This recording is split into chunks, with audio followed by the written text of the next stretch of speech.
So tara, mag-workout naman tayo sa ating shoulder. So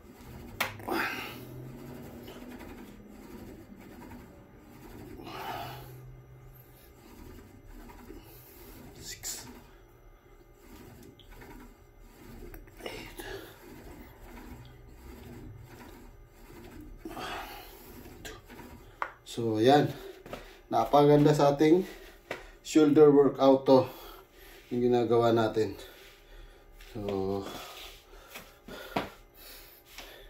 yung ganun lang.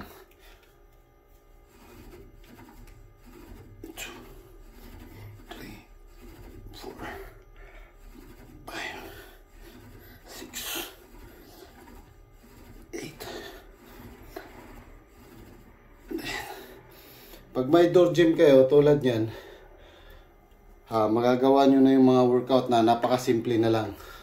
So, ano pa hinihintay nyo? Pumili na kayo ng mga ganyang klaseng door gym workout.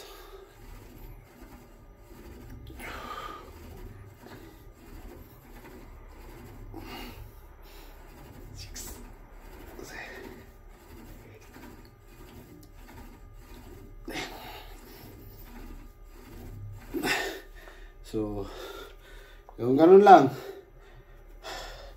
Ito ang kagandahan natin pag may door gym tayo. Hindi na tayo lalayo.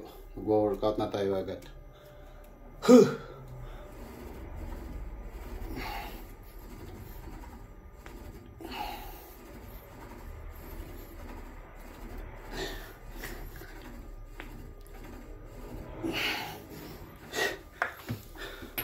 So, yan.